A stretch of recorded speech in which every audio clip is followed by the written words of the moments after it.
All right, guys. So step 9, we don't really need to go to the mind map for this one. I just want to talk to you a little bit more about content scheduling.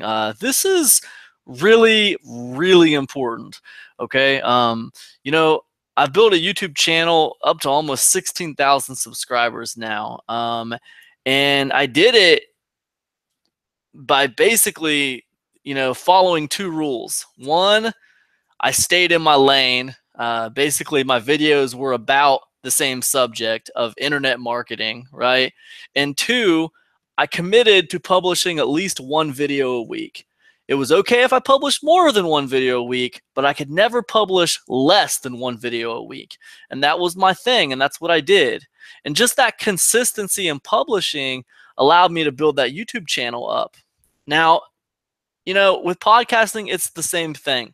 You have to be consistent in your publishing. Think about, if you think about your favorite television program. I know this maybe is a moot point now because everyone watches on-demand TV. People watch, Netflix and YouTube, and they just watch it on demand.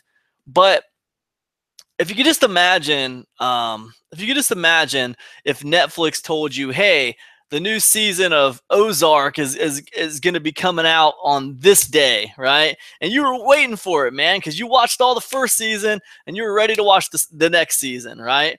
And like it didn't come out that day. It was just going to come out. Now it's just going to come out randomly. How disappointed would you be if it just came out on a day that they said it wasn't? If it came out on a different day than what they said, right? It's just they're not being consistent with their publishing, And what happens if you watch the first season and you're really into it, and then they didn't come out with the second season for like 2 years, right? And you'd lose interest, right? You wouldn't care anymore. You'd be like, man, screw this, right?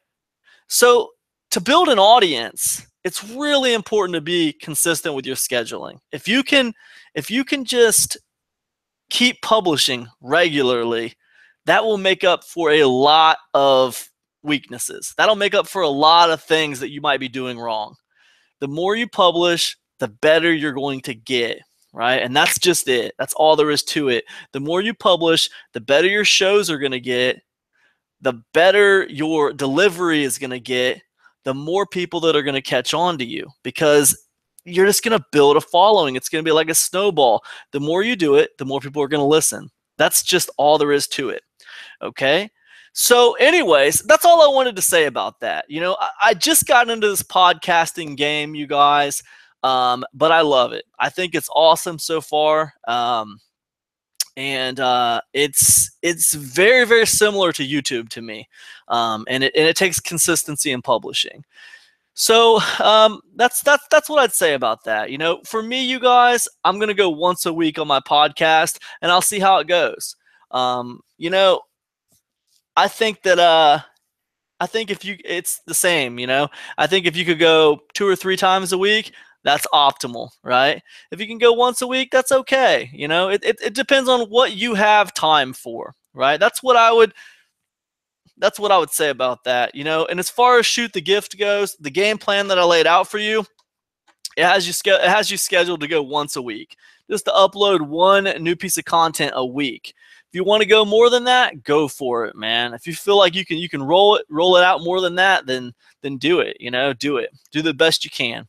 So, anyways, what I found is that the more frequent you publish, the better.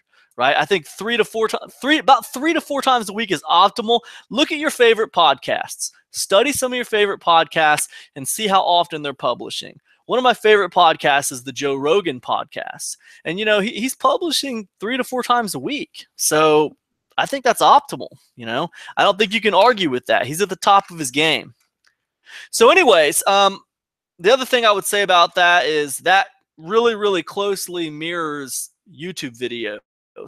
How often they get published. A lot of the people that are at the top of their game are publishing 3 to 4 times a week at least. So just keep it in mind, guys. Just keep it in mind. The other thing I'll say about that is I noticed I can publish like a really long podcast of like an hour and a half or something. Then I can break that into smaller clips, right?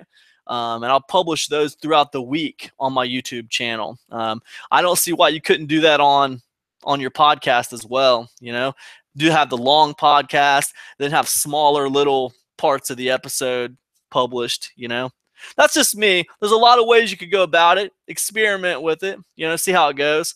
But anyways, definitely make sure you're scheduling your content. Have a content schedule. You know you're going to put out a new episode every Tuesday, or you know you're going to put out a new episode every Monday, Wednesday, and Friday. Do it. I'm not going to beat a dead horse anymore about it. I'll see you guys in the next video.